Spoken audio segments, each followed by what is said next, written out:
Hello, this is Lawrence Grand Prix from Leaders of a Beautiful Struggle. This is hopefully to start something a little bit different, something new we're hoping to add to our repertoire of offerings that we provide to community. I've tentatively titled this Political Commentary Corner. And if you are in the know, you know that part of that intro music is the intro from the TV show The Corner, which was based here in Baltimore, as well as some instrumentals from some Baltimore club music. What the idea is that for those of us who are local or interested in understanding local politics, having a space to go a bit deeper on specific issues, many of them tied to local politics that may not fit the template of what we have traditionally given you at In Search of Black Power, which is more of a theoretical national media book review sort of space. So for folks who are looking into local media, local politics, conversations that we're having here, so I think the lessons we learn here might be applicable to folks around the country, but having a space carved out with the podcast to specifically go in depth on some of the issues that we're working on and some of the conversations that we may be seeing and having, and really respond to some of the media environment in the state and in the city that we feel may not be serving the community, or having a space to analyze and talk back to some of the media environment we feel is impacting some of the political machinations or political dynamics here in Baltimore and Maryland. So again, if you enjoy the work we do, if you find it valuable, please check us out, lbsbaltimore.com. Of course, we hope you continue to check out In Search of Black Power on the Black Liberation Media Collective YouTube page and website. So please check out blmmedia.org if you can. And let's jump right into it.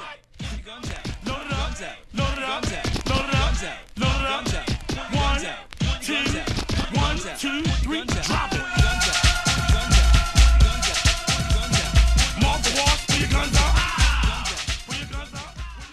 The first time I remember hearing about the medical examiner's office here in Maryland linked to something nefarious was from Tawanda Jones. Now, Tawanda Jones is the sister of Tyrone West, who was murdered, killed by Morgan State University police over a decade ago, before Freddie Gray. And it is not an accident that Tawanda is also someone who has been demonized by the conservative media, a part of which we're going to analyze here in this podcast.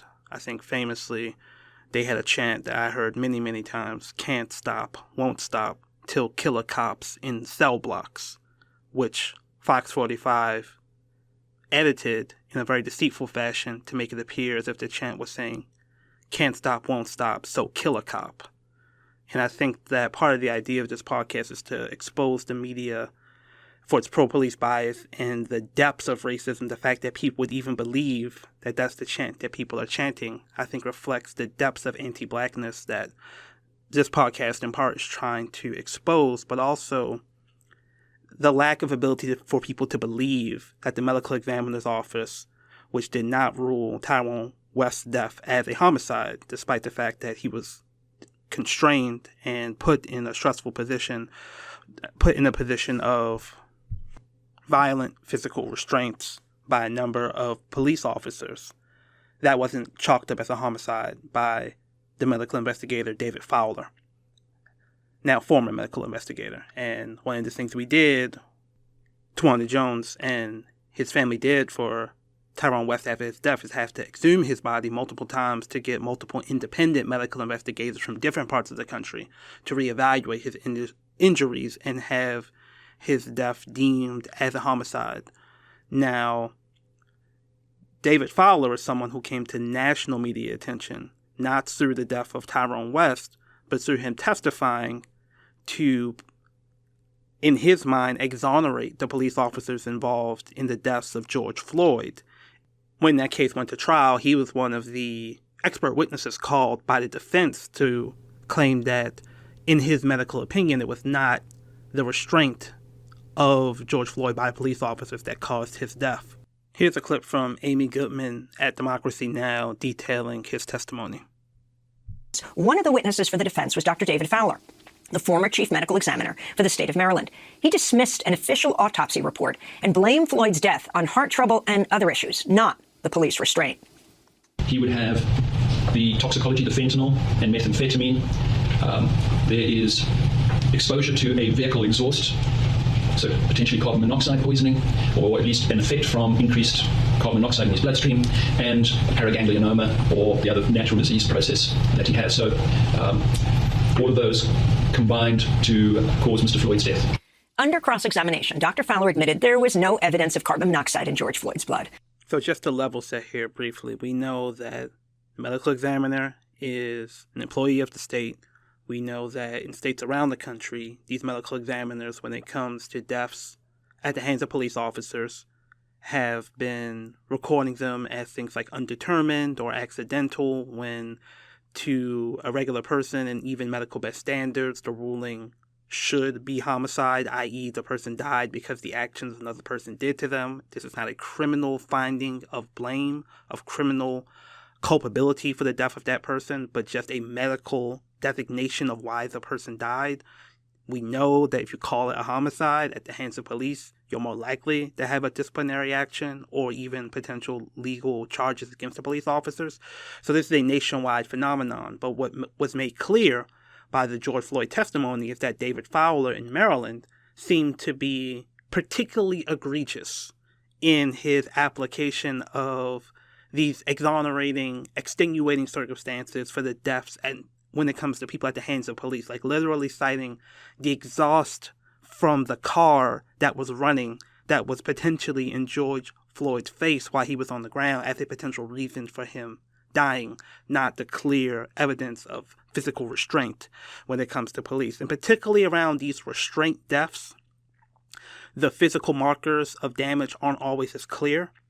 And this is around 2020, the great racial reckoning, there was increased understanding of this category of excited delirium, which goes back to the 80s, which we'll talk about a little bit, its roots as a racially biased category with no real medical foundation to it. And Fowler was revealed to be someone who had published academically as an expert on excited delirium, which people had been arguing even before George Floyd was a made-up medical syndrome used to blame the deaths of black men, but also black women, at the hands of police or others on themselves, on their own bodies, on this magical syndrome which occurs in police custody that basically causes the body to spontaneously combust, therefore exonerating the cops of anything they did to them.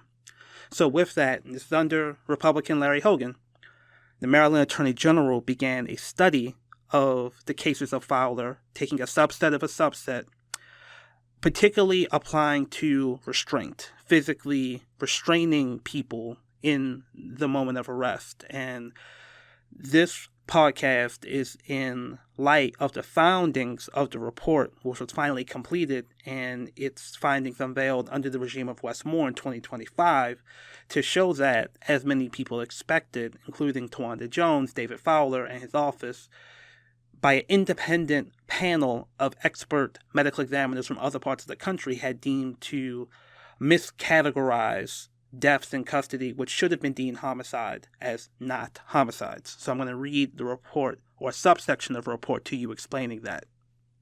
The report reads, quote, "Case reviewers' consensus manner of deaths differed from the Office of the Chief Medical Examiner, OCME, as the abbreviation, manner determination for more than half, 44 of the 87 audit cases, including 36 cases that case reviewers unanimously deemed homicides, of which the Office of the Chief Medical Examiner had ruled as either undetermined, accidental, or natural, whereas case reviewers judged 48 of the 87 deaths as homicides.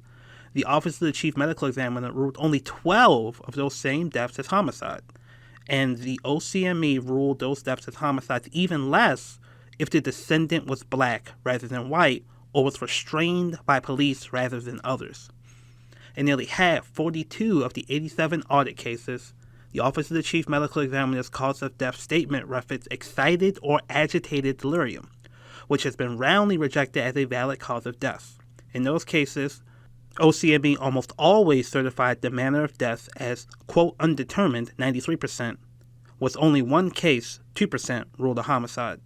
Case reviewers often noted that the OCME's autopsy reports, A, failed to acknowledge restraint as a potential contributing factor when appropriate, and B, correctly acknowledged restraint as a contributing factor but did not certify the death as homicide, end quote.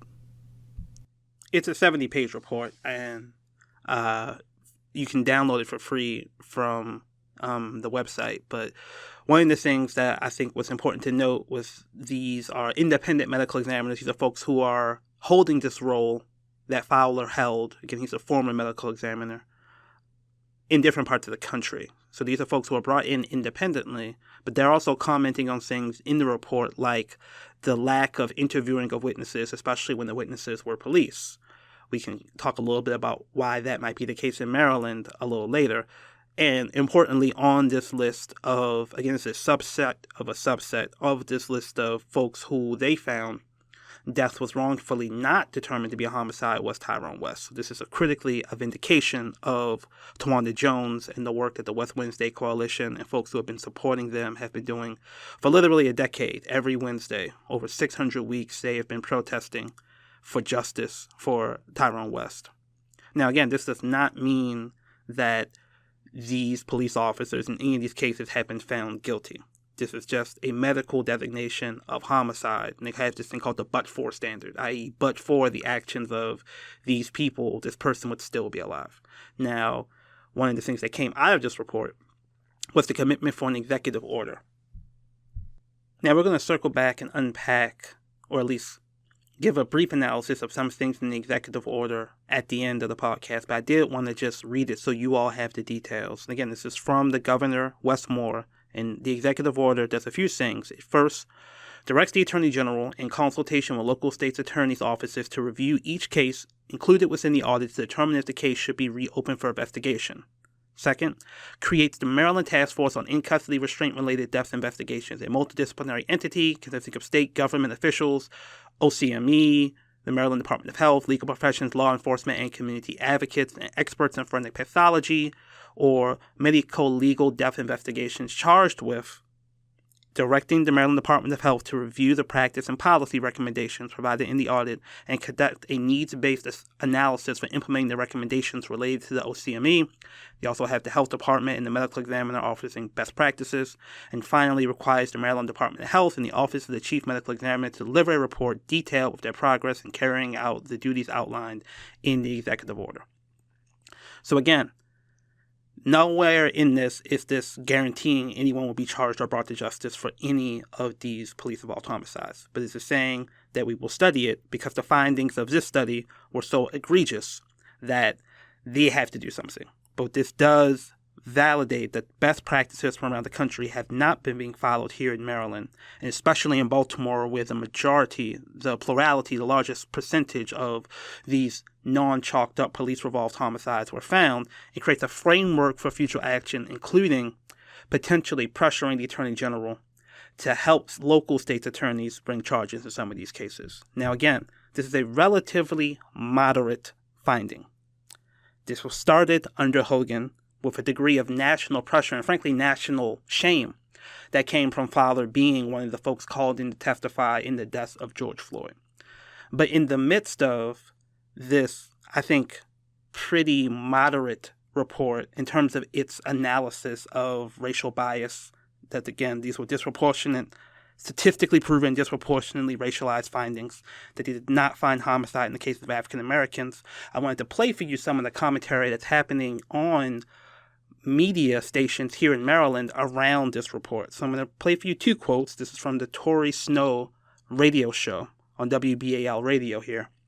In the first quote, not surprising to you, Snow, who is a black, many people say conservative, who is questioning the use of the frame of racial bias to understand the results and chalking it up basically to what people would call wokeism.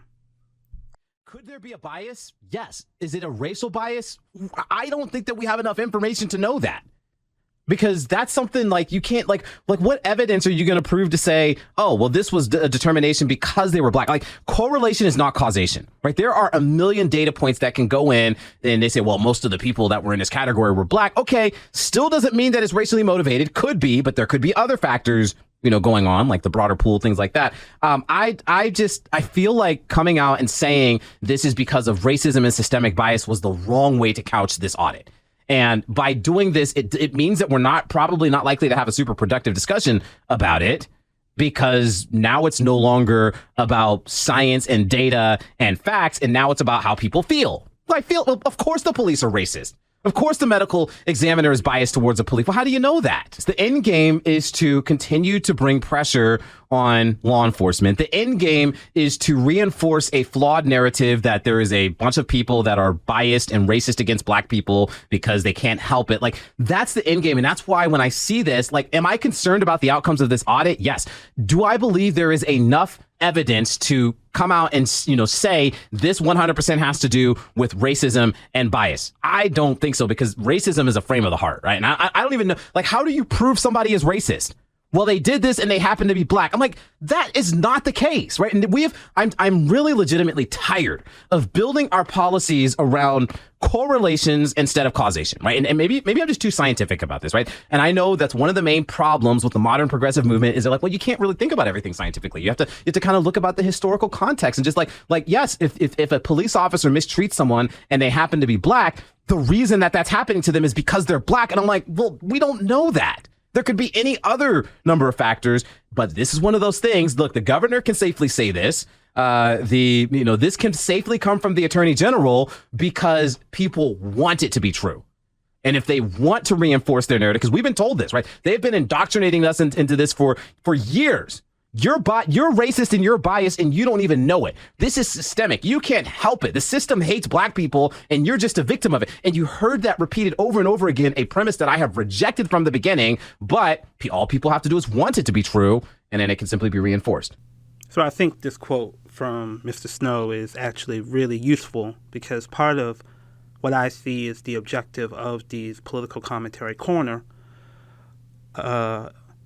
pieces is not just to expose the political narratives that demonize social justice movements, but also have some in-depth conversation about how we respond to them, how people typically respond to them, and the pluses and limitations of typical responses, because they're trying to basically lay a trap for the left and say, oh, police are being abused by black folks. And he's like, well, yes, cops are engaging black people more, but perhaps because there's more crime happening in black neighborhoods. And if you critique the cops for engaging black neighborhoods, then you won't actually be able to deal with crime there. And that leads to his whole critique of woke and the attacks on police, and WBAL consistently talking about crime happening in black neighborhoods because the police are afraid to police.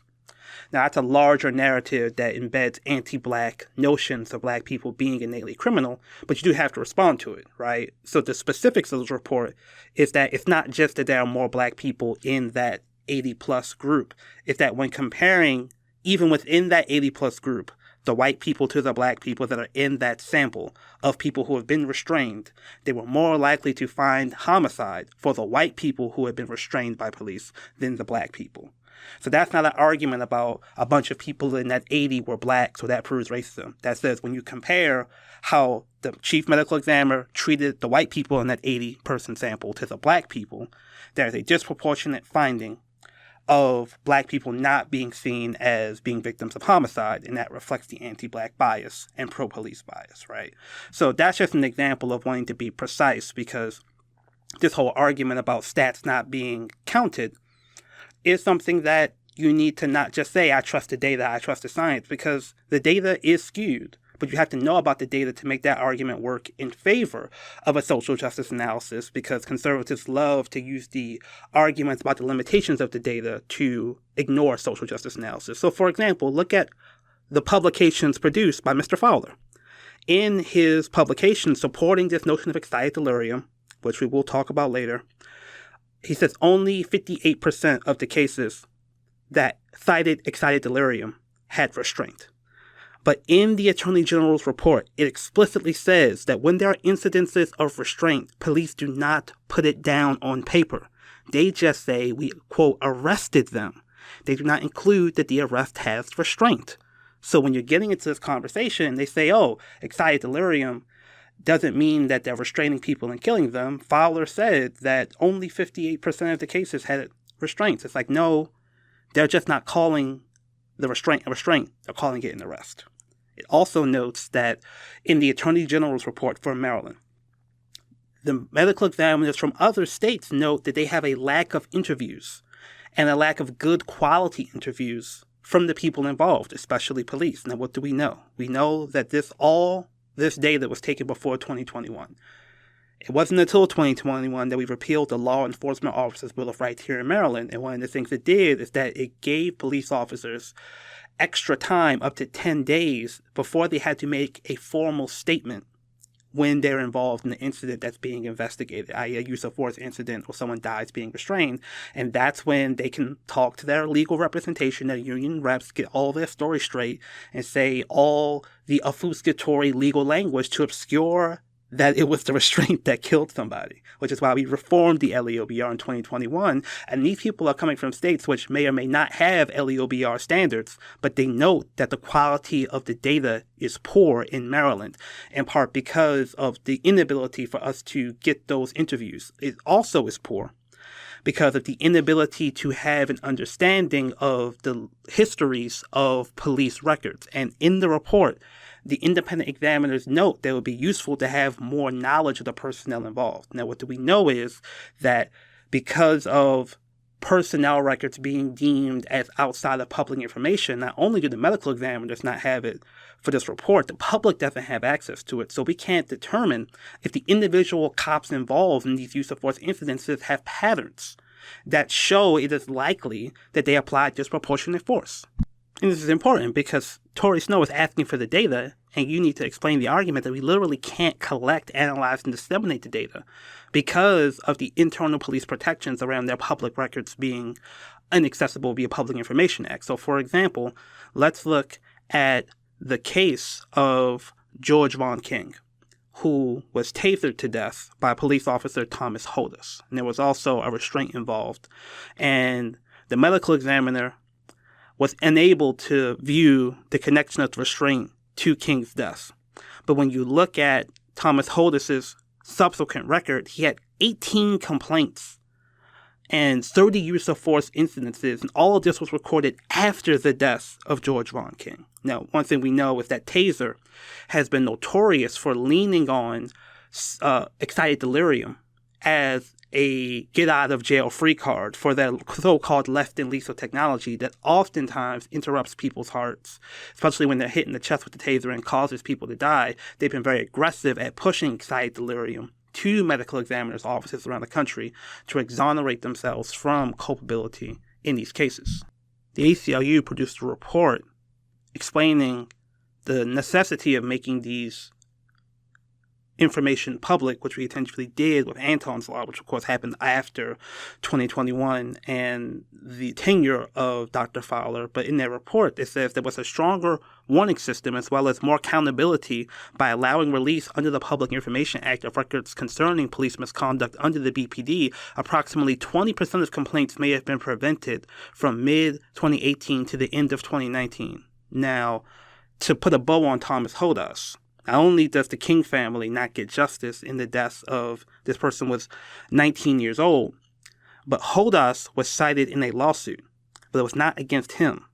It was him suing the city of Baltimore in a class action suit, which included the accusation that police officers were being falsely made to pay for their own legal defenses when they were accused of wrongdoing in a manner that was gross and undefensible. They had to pay some of their own legal fees, and they actually won a settlement from the city. Now, that lawsuit also included claims about wanting overtime as well. But the fact that Holdus would be in a lawsuit when he's actually suing the city and getting potentially money from the city for his own legal bills, for his accusations of wrongdoing, and the King family does not have the data and support for them to have a similar lawsuit, shows the imbalance of power between the community and those that are being over-policed. It also shows that this is what's happening to our youth, that you have King, who is very young. You also have Anton Black, who is another young person, not under 18, but very young. And the consistent brutality that folks are being, again, we don't even know how much brutality is happening to our young people because they're just being, quote unquote, arrested or detained, but violently constrained and suppressed in the act of being arrested. They don't even have to report that, or they have historically been able to elude accountability for that. One thing BAL will love to say is we just got to get these youth in these juvenile justice facilities so we can finally have them off the streets so they're not being predators, and we can also get our hands on them so we can reform them. Not recognizing that these sort of restraint situations are happening very often in those facilities and not being recorded, not even to mention the long history of physical and sexual abuse that is all over the news when you look at the history of Maryland's juvenile justice facilities. This is the violence that is systemic and is being ignored, but when the young people are violent, it's all on them. It's their fault, and we have to ratchet up the policing, ratchet up the restraints, ratchet up the taser use. We're not saying throw them in jail forever. We're just saying, sometimes you got to restrain them, and you got to get them into Dickey Hill, and you got to get them in youth facilities. But this is what's happening there. They're being piled on, constrained, having their lungs collapsed. But none of this is being counted within the context of police violence, because it's not a police shooting that we get on camera. Right? And again, these are young people, not just young people, but in the context of the media environment and the political environment, this is what's happening to young people. And it's creating a cycle where when they get out, they have this trauma, and that's not being seen as a driver of violence, because it's only personal accountability and family accountability that you hear on WBAL. You never hear systemic accountability for the injustices these young people have seen happening over and over and over again, not just on their phones, not just nationwide, but specifically in Baltimore, and specifically within the context of people dying and a medical examiner not calling it a homicide and what that does to you psychologically. But it doesn't stop there. And I thought I was going to do this piece. But when I heard the next quote from Tori Snow, I knew I had to do this piece and present this to you all. Because, again, he starts off with "This is woke." This report shows that the governor is woke and they're race baiting. But then he gets a call from someone who says that the medical examiner is actually undercounting homicides and through things like overdoses. And that leads him on this tangent where he basically totally flips the script, starts believing the report because he realizes he can make it in his political self-interest. Now we have official sources saying that the Office of the Medical Examiner is not as impervious as we thought that it was. You have the governor himself saying our medical examiner's office could be compromised. The fact that it can be compromised, it now changes the way that I'm looking at these homicide statistics. Now, again, we've been watching the homicides and non-fatal shootings go down significantly year over year, and it's been kind of strange. And we had all been saying, look, the mayor's been driving things down. He's been working hard. It's the result of all his hard work. What if the medical examiner is just not counting different things as homicides? What if the medical examiner has changed their criteria to say there are causes of death that are undetermined? I personally feel like we need to do an audit of what's going on in Baltimore City. An audit of the deaths. How many of the deaths, and again, if this is possible, right, the fact that this is on the radar, are there people that are dying and their deaths are being categorized as drug overdoses and, they've been, look, remember when we had discussions about COVID and you had all these deaths being, categorized as COVID deaths, but they were 6 bullet wounds in their chest? Well, it was a COVID death. This is kind of spooky. And if it can be compromised in favor of police, what makes us think that it can't be compromised in favor of an up and coming mayor? Now, it'd be easy, I believe, to dismiss this as the ramblings of someone who is just trying to make some hot takes, score some political points. But I think the other value of this format is to challenge people on the left to understand how to more effectively communicate to people who are not already agreeing with you. Because, again, this was from a caller from Baltimore City who cites an incident where they believe the medical examiner, who we know is not trustworthy, was miscategorizing deaths. Now, it's one incident in the aughts, right, where they talk about people. It's called a hot shot. If you watch The Wire, you know what that is. Basically, you can murder someone who you know is an addict by spiking their drugs. But it's literally one incident. Now, just in terms of understanding to respond to the facts of this argument, remember, Fowler is the former, I'm going to say it again, former medical examiner. So all of the declines in violence that have happened have come since Fowler is gone. So the idea that Fowler and the office are cooking the books now, again, unless you're like someone is magically continuing Fowler's work of lying about homicides, which was completely unproven beforehand, in terms of the homicide rate in Baltimore City, is ridiculous. And again, it's easier to believe that there's somehow this magical conspiracy within the medical examiner's office then that black people in Baltimore are actually bringing the homicide rate down. And I think that just goes to show you the depths of anti-blackness, because the assumption is that the murder rate's going down, they gotta be lying, right? There has to be something, because I don't feel safe. And I don't believe that magically we can bring the murder rate down. Now, the murder rate's decreasing around the country. So unless there are medical examiners cooking the books all over the country, unless Brandon magically waited to push his magical bring the murder rate down button for his second term, like, this is objectively ridiculous. But you again have to understand both the feeling of a lack of safety and the depths of the anti-black notions that it can't be that the city is safer. Because my understanding is that these people are animals and predators. And the animals and predators didn't go anywhere. So if they're not hunting, then that doesn't make sense to me, because then the ecosystem is out of whack, right? Again, it's important not to take this with an irrational mind, because if the report shows that Fowler has pro-police bias, typically the police want people to think the city is violent because they get more money that way, right? So unless that decades-long trend of wanting to oversell people with the fear of violence has changed, why would Fowler's proven pro-police bias somehow lead him to want to decrease the murder rate through not chalking up homicides as overdoses, right? But I think this goes to show you the depths of anti-blackness. And again, one of the things Snow says that maybe it's pro-police bias. How do we know it's racial bias? But the depths of understanding of black people as inhumane, as being innately deprived. That's the only way that this Tory Snow turnaround, because again, he's completely 180 flipped from the report is woke and wrong to report is right. It is bias. And that means that the mayor's big claim of victory on decreasing the murder rate is wrong too.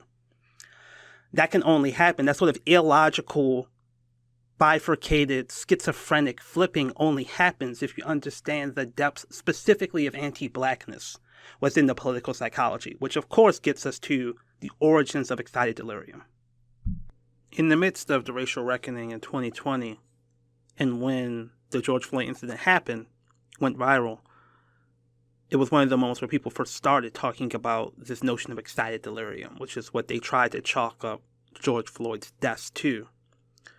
And there was an understanding that this was basically a term that was invented in the 80s, comes from a guy named Charles Weddle in Miami, that basically became this get out of jail free card or get out of investigation free card for police, arguing that there is this syndrome that happens when the body, especially under some degree of intoxication, creates this cascade of physiological effects that is really what kills someone when they encounter police, and not the actual physical restraint or violence that police face. They chalk it up to being something that Fowler in his academic journal notes that people have been talking about this since the early 1900s, right? People get put into sanitariums or psychological convalescent spaces. And in the midst of those facilities, sometimes they have to be constrained and they mysteriously die.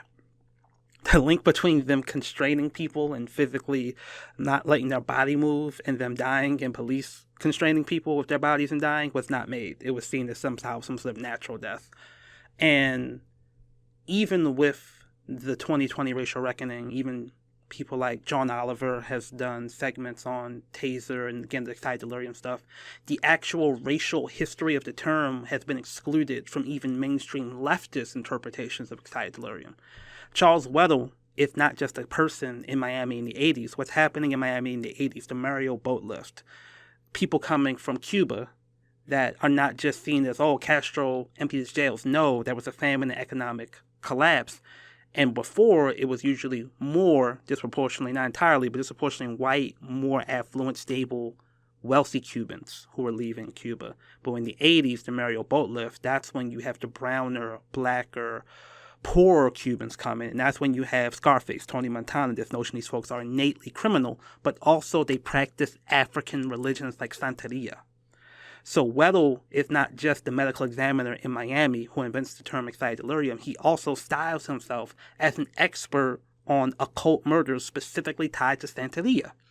And he ties the excited delirium notion not directly, but also in part to this notion of, it's natural for them to enter these excited states of intoxication, and they naturally die that way sometimes. So it's not the police constraining them. Also, he specifically framed this in the context of black women who are being killed by a sexual predator serial killer. He chalked their deaths up to excited delirium, where it's sort of this projection of the fantasy of the other's excessive desire for pleasure and excessive emotional and religious ecstasy that somehow overwhelms their body and kills them. This is not peripheral to the history of excited delirium. And this is a quote from the author of the book Excited Delirium, Race, Police Violence, and the Invention of Disease, Aisha Basilo de Jesus, says it is at the core of the history of excited delirium. And she says, quote, "In the example of excited delirium, the misdiagnosis of black women who were strangled to death, murdered, and raped by a serial killer was Charles Weddle described as a cocaine sex death," end quote. This horrific term was really used for him to substantiate his argument. He used these black woman deaths to sort of make an argument that black people, who he saw as a species that was separate from white people, had a specific genetic flaw causing them to die spontaneously. The relationship between Weddle's research on Afro-Cubans and cocaine and excited delirium syndrome is not direct, yet you see in the stereotypes like the famous Tony Montana from Scarface. Charles Weddle's research on Afro-Cubans and cocaine, particularly on the tattoos of Afro-Cubans, is a participation in this larger criminalization of Afro-Cuban religions. He has this hobby where he claims himself to be an expert on Afro-Caribbean religions, or cults, as he calls them. He's saying that basically mostly black and Latino men have this tendency to become aggressive, sweaty, and overheated, essentially just self-combusting as a result of their aggressiveness. As a result, he argues, they die and police witness their deaths. This becomes a pattern with Afro-Cubans he's studying, which he blames the religion of the Cubans as these aggressive criminals, almost as a plague infection into the United States. What excited delirium does is say the person's own behavior, cocaine use, or hypermasculinity, aggressiveness leads to their death. If it hadn't been for footage of George Floyd's death, many people would have taken for granted this initial argument that was Minneapolis police had posted when his death first occurred. Now that's from an interview.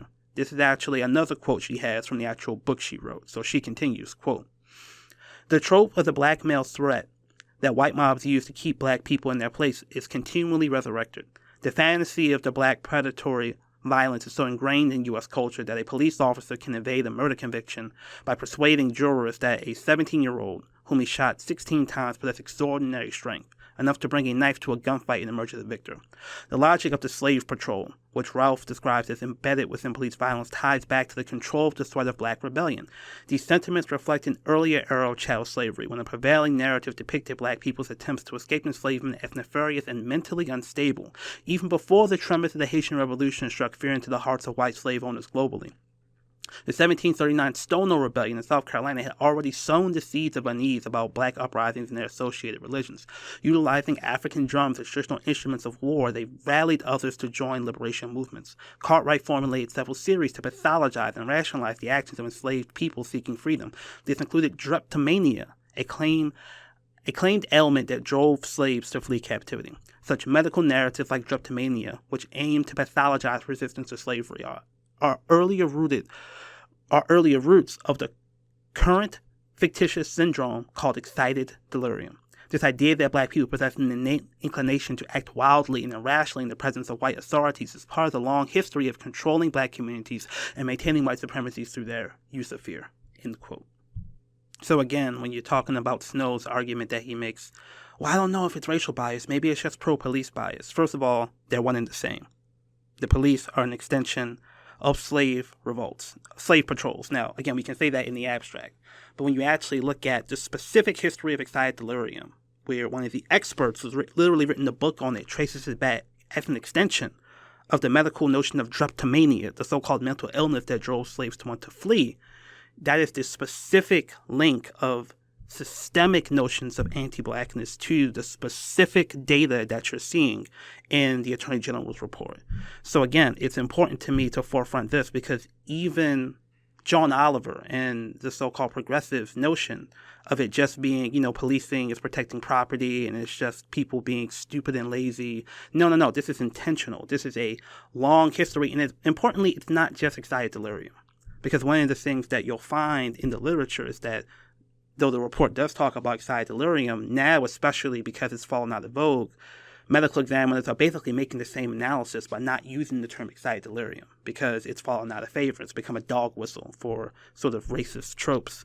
But the fundamental tropes of the illegitimacy of resistance in the face of white authority remains, and there is a reason why we desire to legitimate police violence in this way, because it's seen as an insurance policy on the possibility of black rebellion. So this is why it's easier to imagine a massive conspiracy where somehow hundreds of overdose deaths hundreds of murders are being chalked up as overdose deaths, even though overdoses are down as well, than it is to imagine murder rates actually declining.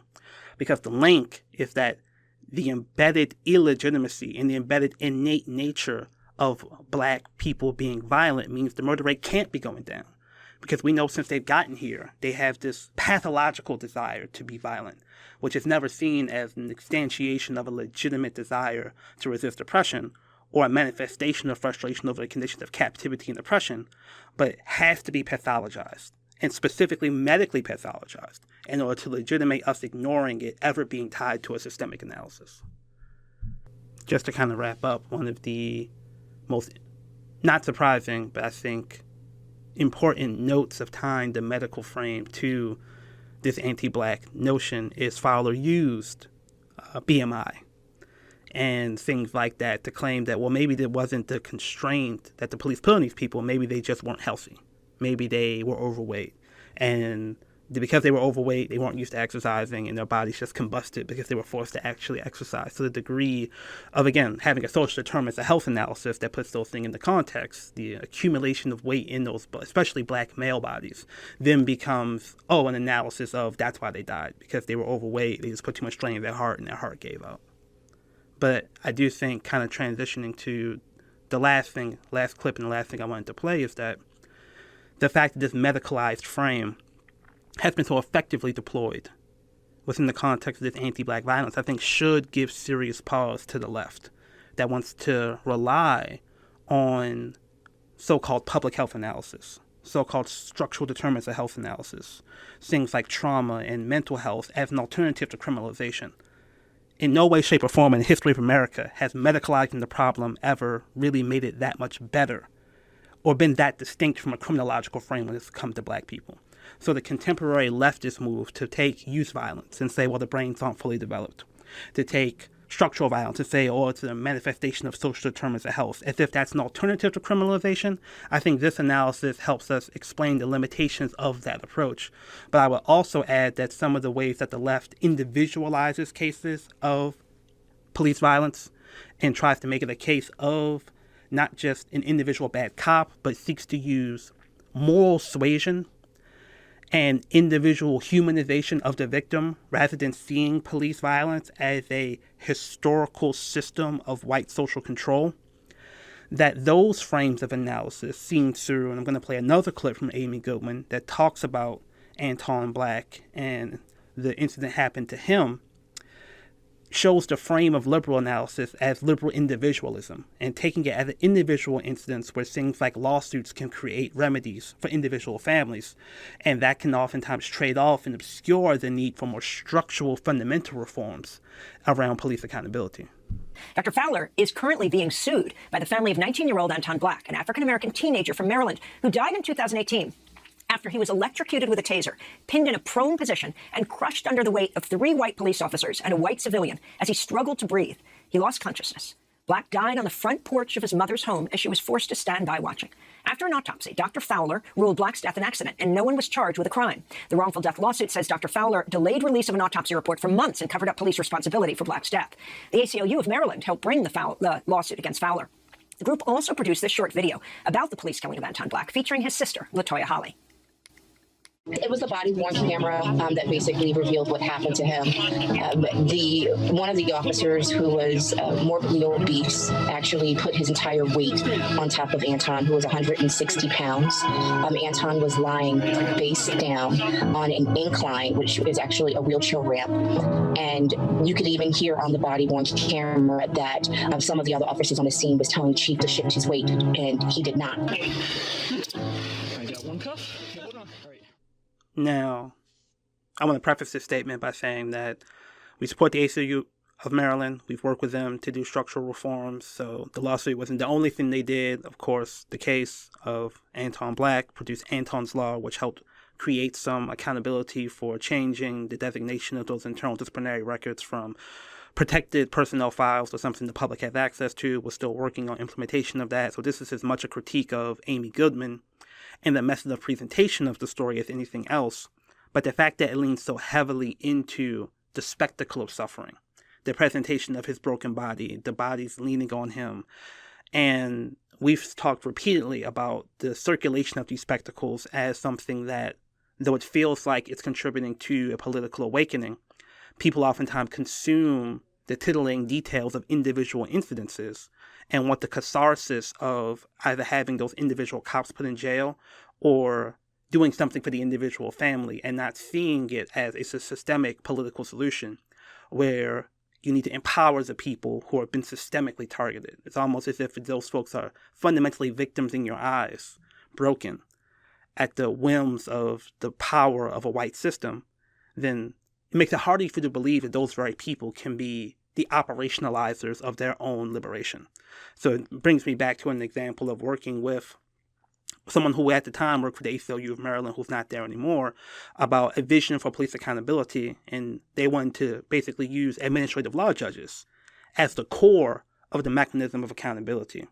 And I was saying it's very hard for the community to trust these administrative law judges because we don't elect them. They're basically civil servants and they're not accountable. They're not elected.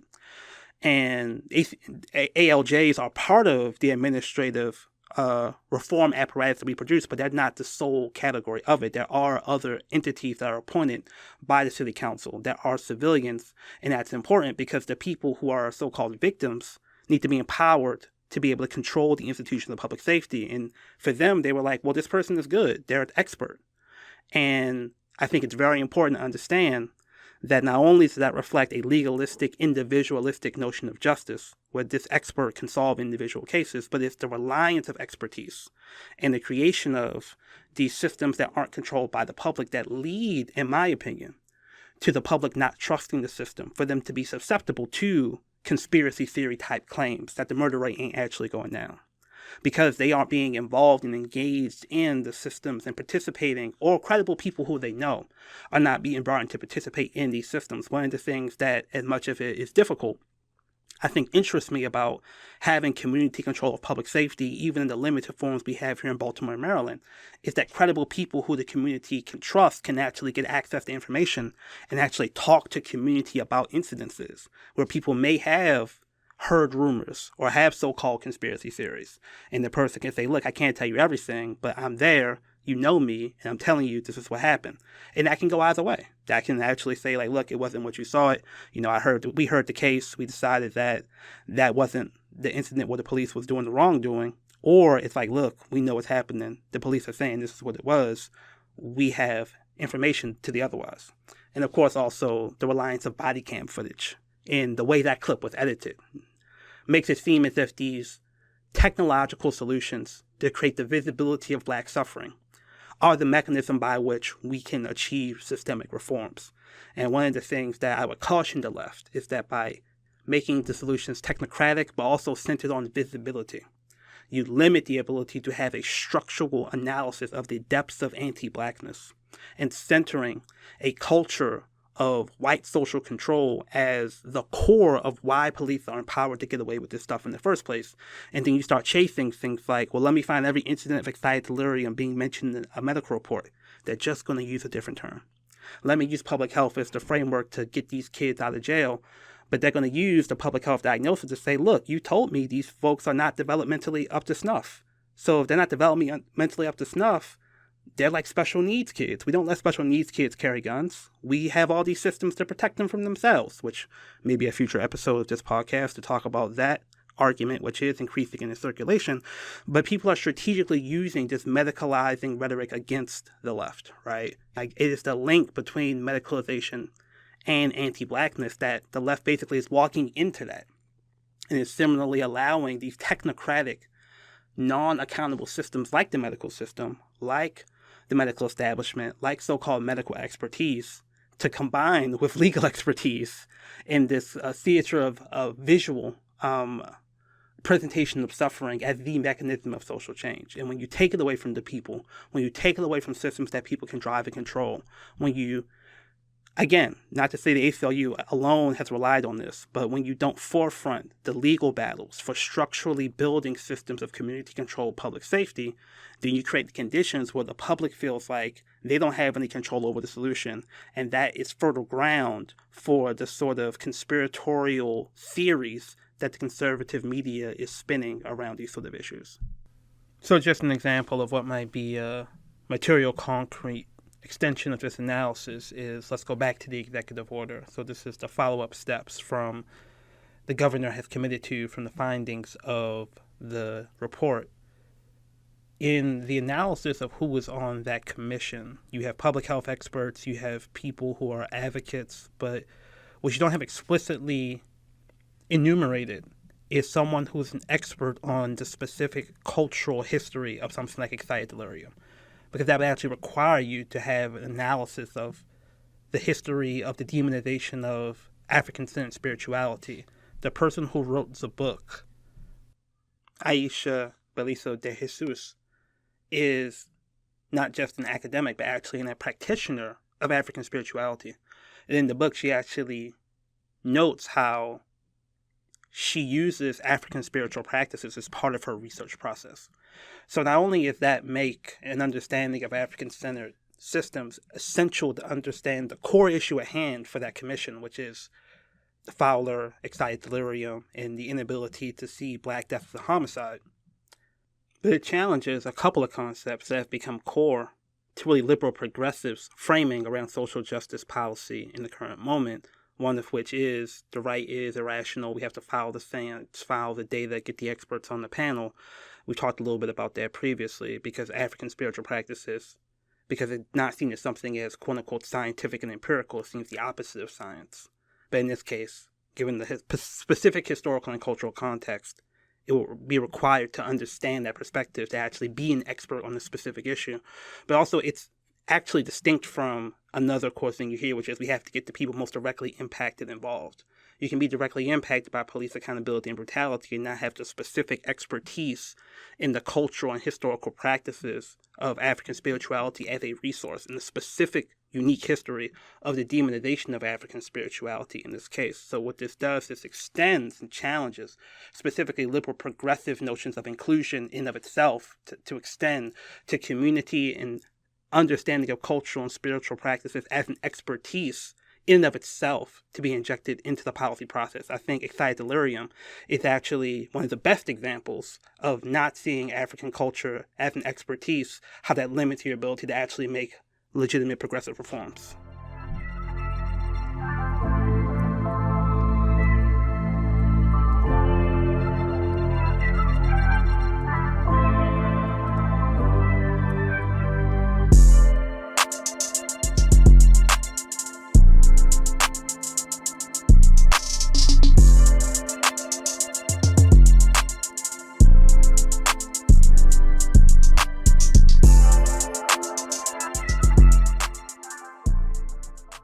Hope you enjoyed this first installment of, again, what we are tentatively calling Political Commentary Corner, where we engage in the political debates that are happening here in Baltimore and Maryland and potentially abroad, and filter in some stuff that maybe doesn't fit in traditional and search of Black power frameworks, and give you chances to go in depth on some of the ideas that we have, some of the work that we do that we don't always have time to talk about. If you find this analysis useful, please again go to our website, lbsbaltimore.com. You can sign up for our email blast. Of course, this podcast links to some of the commentary we've been doing around Sinclair Media, the conservative spin here in the news environment, the obsession with youth crime as the murder rate has gone down, and all of the dynamics that go along with that. And again, we don't always have spaces as a community where we can go in depth and, it's almost like film study. It's almost like film study when you're talking about a sports team, actually breaking down the tape. In this case, the tape may be the opposition's tape, or maybe some of our own tape, and it may be something that